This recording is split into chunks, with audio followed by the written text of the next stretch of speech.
umaga. Ito po yung unang Sunday na ako po ay nandito sa Padova, Italy. And God is good.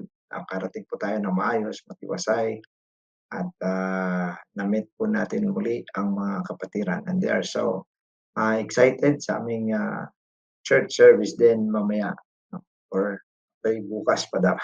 Kasi ngayon po ay 11:11 pa lamang ng gabi dito po sa Italy at diyan naman po sa inyo ay 5:00 na. And medyo pigilan po ang aking boses kasi nga gabi na, tulog na po yung buong bahay at ako na lang gising. But anyway, gusto ko lang po na share sa inyo ng ating pong huling bahagi ng ating lesson tungkol po sa tabernacle. Dahil ngayong araw na ito ay isang espesyal na araw dahil nga po sa tinatawag natin itong Pentecost Sunday. So mamaya ay ipaliwanag naman ni Pastor Rod ang tungkol sa Pentecost Sunday or ang Holy Ghost Day natin po or the birthday of the church. Mamaya ay maintindihan niyo po yun. However, ngayon po ay balik po tayo sa plano ng Diyos which is that's almost 2,000 years, 4,000 years ago or 3,000 years ago ay ito po ang plano ng Diyos. And hindi po nagbago sa loob ng mahigit 3,000 taon ang plano ng ating Panginoon. Kaya po napakaganda po sana ng discussion na ito kung nandiyan pa ako para medyo maganda yung ating pag-present. However, pagtiyagaan nyo na lang po at sa tawag din po ito ng tungkulin and looking forward na meron pa rin po tayong matutunan ngayong umaga. So, ang ating pong pinag-uusapan at ang aking pong lesson sa inyo ay ang search for truth and ito po ay nasa bahagi ng tabernakulo. So, nag-dwell po tayo dito for almost 4 or 5 Sundays na po tayo na nandito, although mas marami pa pong hindi po natin na-discuss sa inyo. Hindi pa po natin na isa-isa na himay-himay at hindi na po natin mahimay-himay yun kasi actually tabernakulo lang na ito kahit 100 mo itong ituro ay hindi pa rin po ito maubos-ubos. Kaya pa man, dito po tayo sa pinakaplano ng Diyos dahil ito pong tabernakulo na ito ay ginawa ito ng Diyos at inutusan si Moses na siya po ay gumawa ng tabernakulo. At ito ay nangyari actually hindi kalagitnaan kundi ilang buwan pa lamang silang naglalakbay nung lumabas sila sa Egypt after the Exodus na tinatawag. And nasa Mount Sinai po sila ngayon and inutusan si Moses na magsimula ng gumawa ng tabernakulo na siyang magiging dwelling place ng ating Panginoon. And dito po sa gitna ng wilderness ay nag-camp ang buong Israel at ang tabernakulo po, kung inyo makita, ay nasa loob or gitna ng mga Israelites. At ito po ang plano ng Diyos na pinakita niya na ayon sa kanyang sinabi, sabi ng Hebrews chapter 8 verse 5, who serve unto the example and shadow of heavenly things as Moses was admonished of God when he was about to make the tabernacle. Take note what the Lord says, for see, saith he, that thou make all things according to the pattern that was showed to you in the mount. So, medyo hindi lang po makita ng konti dyan sa screen ng dulo. Ito po. Gayon pa man, makita pa natin na ang ito pong tabernakulo na ito ay may pattern talaga sa langit. Ang Diyos ang nagdisenyo, Diyos ang nagbigay ng mga sukat at ang Panginoon ang nagbibigay ng lahat ng klase ng disenyo. So ngayon, ito po ang tabernakulo, ang outer court. Makita po ninyo dyan, yung outer court at saka inner court. And ito po yung review lamang. Meron pong brazen altar sa simula, brazen laver, yung bilog na yan na may blue, brazen labor po natin and, ayan po, no, and, ang inner court, ito po yung, holy place at ito naman ang holiest of holies. Kung makita din po natin na may sukat po ito, 10 by 20 by 10 or 10 by 10 by 20 at ang, holiest of holies naman ay 10 by 10 by 10. So, diyan makita natin na, mamaya makita natin na church age po ang nire-represent nitong 2000 ng, 20 by 10 by 10 which is equivalent to 2000 na yan po ay ang church age and, followed by the millennium reign of Jesus Christ at diyan makita natin ang sukat ay 10 by 10 by 10 which is 1,000. Ang nagre-represent ng 1,000 years which is millennium reign of Jesus Christ. Maghahari po ang Panginoong Hesus dito po sa lupa. But that is after the 2,000 years na kung saan ang church ay, in-establish na ng Panginoon at, ito naman ay kanyang dinala na, no, sa kanyang kaharian. And, take note brethren, tayo ay nasa 2024 na po. Ang 2,000 years lang po ang binibigay dito ng ating Panginoon na sukat. However, ang napaloob lamang dito ay, the 7 candlesticks, no? Yung, brazen altar which is dito yung death, kamatayan at ang dugo at ang sacrifice at ang paghuhugas ng, mga dumi-dumi sa katawan ng mga saserdote dito po sa brazen laver ay, nasa labas at napaloob po ang 2,000. So, I believe nasa church, birthday which is the day of Pentecost, which is today, ang day of Pentecost mga kapatid, ay dito po nagsimula ang ating, Panginoon. So, I do not know, medyo madilim-dilim po sa akin ngayon, no? And, ayan, okay. So anyway, tingnan lang po natin kung, medyo maliwanag ba? Yan. Now, ang tabernakulo sa loob ito po, no, dito po ang unang bahagi ay, nagkakaroon ng, kamatayan and then tapos maghuhugas po ang saserdote, papasok po siya, magsisindi po siya ng ilaw or maglalagay ng apoy sa kandeliryo, 7 candlesticks, and then kakain po siya ng tinapay sa table of shewbread at siya po ay, maghandog ng insenso at lalabas muli. So, ito po yung nangyayari the whole time.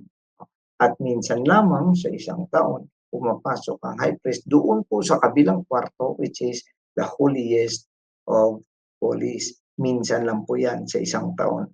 And so, kung makita po natin, ang lahat ng ito ay disenyo ng ating, Panginoon. And, alam niyo ba mga kapatid na ito ay, lahat ng ito ay, na makikita natin ay napatungkol kay Jesus Christ. Lahat ng bahagi po na ito, ang, brazen altar which is, the place of death ng mga hayop at doon sila ay hinahandog. Ang, brazen laver na kung saan ito ay nagtatanggal ng dumi at naghuhugas, no, ng kamay at paa ng mga saserdote at nagtatanggal ng mga dumi sa kanilang mga damit, no, ay, si Jesus Christ din po yun, no? At ang mga telang ito, ang mga posting yan, eh si Jesus Christ din po yan ang tinutukoy maging ang covering, no, ang covering ng tabernakulo na meron po diyan na yung una ay pinakamaganda, maganda po may, ika nga mga ginto at mga magandang disenyo nasa loob. Pero it was covered by, a goat skin, no? And goat skin ay, nagre-represent naman ito sa, scapegoat, scapegoat na tinatawag na kung saan ang kasalanan ng Israel ay pinapasa sa, kambing at ito ay binibitawan sa wilderness.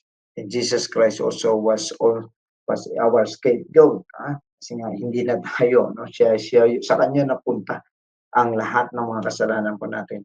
And it was followed by uh, sheepskin na may uh, uh, dyed or kinulayan ng pula ng nag-dye ng tinina ng pula. And that represents also the Lamb of God na ang kanyang dugo ang siyang nag-cover ng ating mga kasalanan. And it was covered by another in of ng tinatawag na ano ito, yung skin ng sikaw or badger skin or dugong kung sa atin. And lahat ng ito kung nasa labas ka lang tumitingin ay hindi po siya maganda tingnan. Pero kapag makapasok naman po kayo, napakaganda po ng loob. So it also represents the new way of worship. O ang worship natin sa mata ng tao sa labas, kung ikaw bisita ngayong araw na ito, ang tingin mo sa worship na ito ay hindi maganda. Dahil nakikita mo ang tao parang nawawala sa sarili, tumutulo ang mga pawis, ang mga laway, ang mga sipon, mga kung ano-ano, hindi maganda. Pero ang taong nakapasok na yan sa loob, ang tao na yan nasa labas, akala mo ay hindi maganda, lumulukso, lumulundag, gumagapang, no, sumasayaw, sumisigaw, hindi maganda sa labas, no? Pero kapag ikaw siya na nakapasok, napakaganda po ng feeling. That is why, no, in-invite po natin ang lahat na kung kayo po ay mag-worship sa Panginoon, you try to enter into the presence of God. At diyan po ninyo, Maria, ma-experience how gaano po kaganda. No? Sabi pa nga, to behold the beauty of the Lord. And the beauty of His holiness. We will behold at yan lamang ay makapasok ka not on a physical cathedral, not on a physical building, but in a spiritual temple. Yan, spiritual tabernacle. And yan po ang mystery ng worship na ito. Na sa labas, parang ayaw mo, pero kapag ikay makapasok, ayaw mo namang tumigil. So that's right. No, ito po ang ah, pinapakita ng Panginoon how we worship God. Hindi po pwede na ang ating worship sa Panginoon ay parang walang kakatoy-matoy. No? It must be full of our strength, full of your mind. Yun yung sinasabi na worship the Lord with all of your mind, with all of your heart, with all of your strength, with all of your soul. Yan po ang ibig sabihin niyan, ano? And once you are in the inside, it's so beautiful and it's so masabi mo siguro very amazing. Pero pag sa labas wala pong may makikita. Kaya sikapin po nating makapasok tayo sa presensya ng Diyos kasi hindi po natin ma-appreciate ang presensya ng Diyos hangga't hindi po tayo makapasok.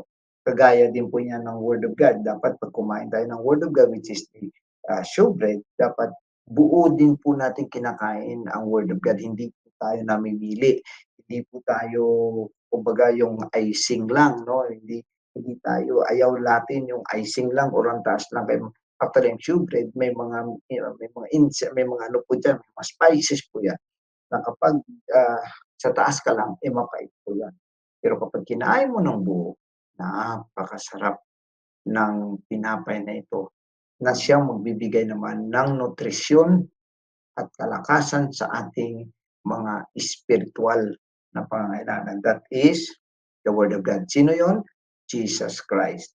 Sino ang seven candlesticks? Jesus Christ. Sino ang altar of incense? Jesus Christ. So everything there is Jesus Christ. And take note, ito po ang pattern ng entrance sa kaharian ng ating Panginoon. That is why ito po ay makita natin. Sabi ng Panginoon, sabi niya, except a man be born of water. Ayan.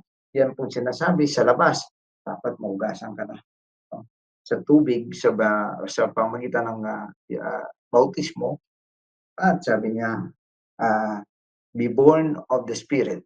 No? So except you are born in the water and in the Spirit, you cannot enter into the kingdom of God. Ayan. So, makikita natin mga kapatid na hindi po, natin po puwedeng i-shortcut ang ating kaligtasan. At, 'wag na po tayong gumawa ng sarili nating pamamaraan, kundi ang Diyos na lamang at ang Panginoon na nagsasabi kung paano po ito. Now ngayon, alright. So ito pong, tabernakulo ay, nagre-represent lahat sa Panginoon, subalit pagka tiningnan natin ito din ang plano ng Diyos sa kaligtasan, 'no, or kung paano ba tayo makapasok sa langit. So kapag tiningnan natin yung, sa baba ay yung shadow at yung sa taas ay yung, totoo and, the lamb is Jesus Christ, kinakatay, pinatay at gano'n din ang ating Panginoon 'no, namatay sa cross and at the same time ang kanyang dugo ang siyang, binibisik and yung, pagkatapos niyan ay maghuhugas doon sa brazen laver at pagkatapos ay, ang kandeliryo ay si Jesus Christ. No? Ang brazen laver si Jesus Christ ang, ah, maging ang, table of shewbread, the bread of life is Jesus Christ. Ang, altar of incense is Jesus Christ at, pagkatapos niyan ay, papasok na tayo sa kaharian ng Diyos and that is also the reign of Jesus Christ. So pagka tiningnan natin ang iyan ay pattern ng Diyos for thousands of years ago at nangyari another 1,000 years ang, lumipas bago po ito ay naganap at yan po ay sa totoong kamatayan ni Kristo, sa paglibing ni Kristo at sa kanyang resurrection. Now, ano po ang, kinalaman nito sa atin? Because you have to remember, ang ating Panginoon ay nagdala ng mabuting balita dito para sa atin. Pero paano ito nagiging mabuting balita? No? Paano ito? Ano ba talaga ang mabuting balita at anong good news? Dito natin makikita na sabi ng 1 Corinthians chapter 15, moreover, brethren, I declare unto you the gospel which I preach unto you, which also ye have received, and wherein ye stand, by which also ye are saved, if ye keep in memory. No? So makita natin dito na ang gospel ay pinangaral na. So sabi ni Apostol Pablo, kung ito ay inyong, iningatan at sinunod, kayo ay naligtas. So ibig sabihin ang gospel makaligtas sa atin. Pero ano ba talaga ang gospel? Ayon sa sinasabi ni Apostol Pablo, the gospel is number one, no? Christ died for our sins. Oh, kita niyo, namatay si Kristo according to the scripture. And he was buried and that he rose again the third day. Oh. So, kung makita natin dyan, yan ang good news na sinasabi or ang gospel. Si Kristo namatay, si Kristo inilibing, at si Kristo na buhay na maguli. Pero ano ito sa atin? Diba? Kasi pattern ng Diyos ito eh, kung paano tayo makapasok sa langit. Kung maalala ninyo, sabi ng ating Panginoon John chapter 3 verse 3, or 5, sabi niya, except a man be born of water and of the Spirit, he cannot enter into the kingdom of God. Nabanggit na yan kanina. So, ibig sabihin, ito ang pamamaraan ng Diyos para makapasok tayo sa kanyang kaharian. O, may kamatayan, may paglibing, at mayroong pagkabuhay na maguli.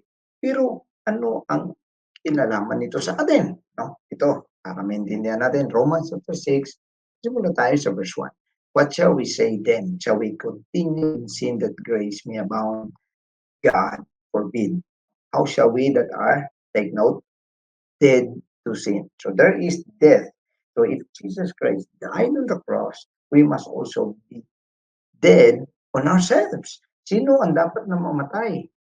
Ang lumang pagkatao. The old self, the sinful self, the self, ang ating buhay, or ang ating sarili, na nanggaling sa kayadan at saka kay iba, na may puno ng kasalanan, dapat mamatay ito sa paanong paraan. Mamaya po ay i-discuss natin. Pero sabi nga dito, dead to sin, hindi na tayo po pwedeng mamuhay pa doon. So, dapat may kamatayan. Anong sabi sa verse 3? Know ye not that so many of us as were baptized into Jesus Christ, were baptized into His death. Kung nabautismohan ka sa pangalan ni Kristo Jesus, ibig sabihin, nabautismohan ka kagaya nung kanyang kamatayan at anong sabi niya? Therefore, we are buried with Him by baptism into death. Ang bautismo natin ay kagaya ng paglibing kay Kristo. Kaya kailangan whether you like it or not, our beloved visitors, you need to be baptized in the name of Jesus Christ to be with Christ.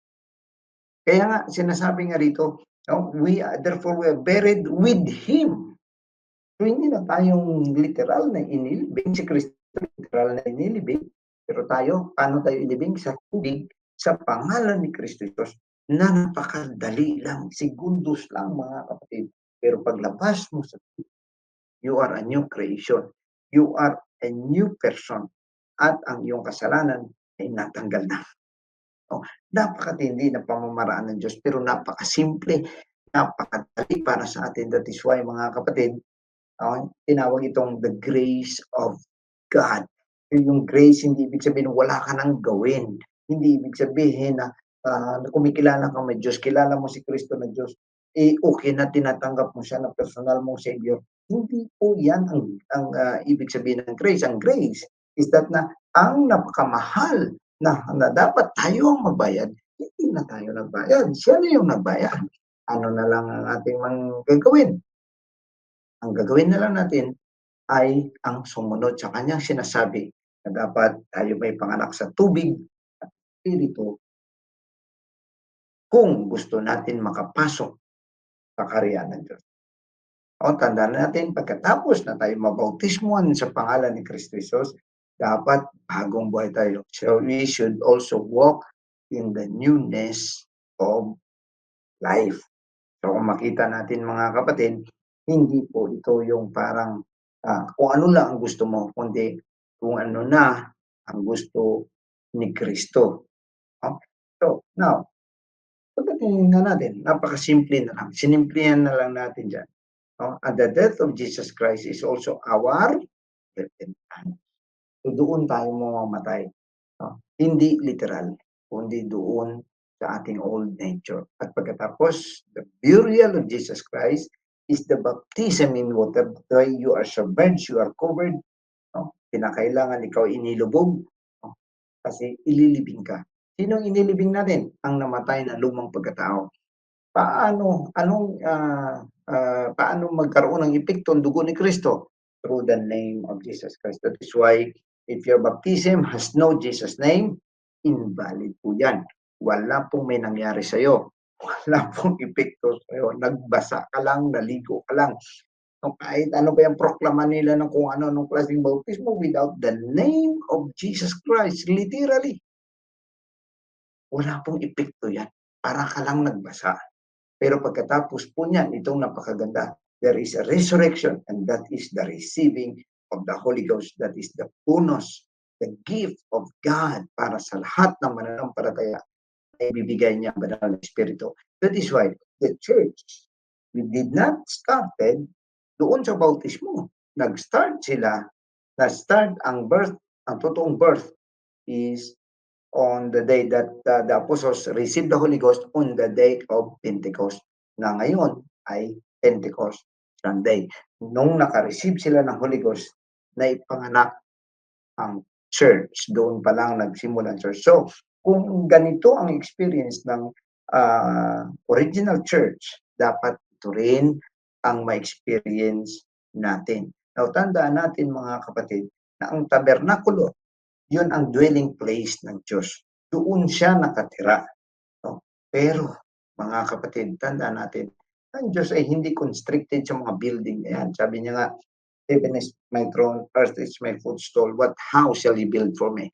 So, walang mapaglagyan. But it is very amazing. Hindi siya magkasya sa universe. Pero, nagkasya sa puso na. nagkasya ang Panginoon sa puso natin sa pamamagitan ng puspos sa atin or pag-indwell sa atin. Pagkatanggap natin ng banal na Espiritu, mga kapatid, ang Diyos ay nananahan sa atin. And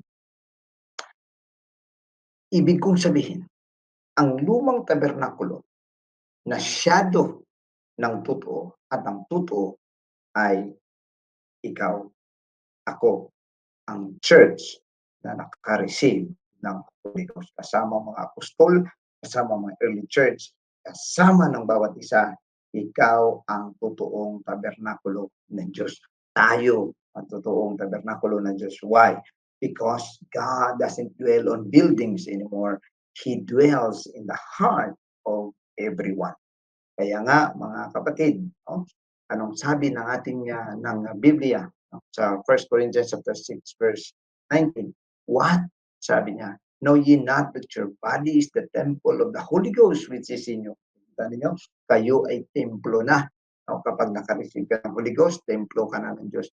No? Which ye have of God, and ye are not your own. Hindi ka na sa sarili mo. Yun ang dahilan, mga kapatid, na hindi tayo pumipili ng sarili nating gusto, lalo na sa ating itsura, sa ating mga galaw, sa ating mga salita, sa ating mga ginagawa, hindi na tayo pwede sa ating gusto, kundi sa gusto ng Panginoon. Bakit?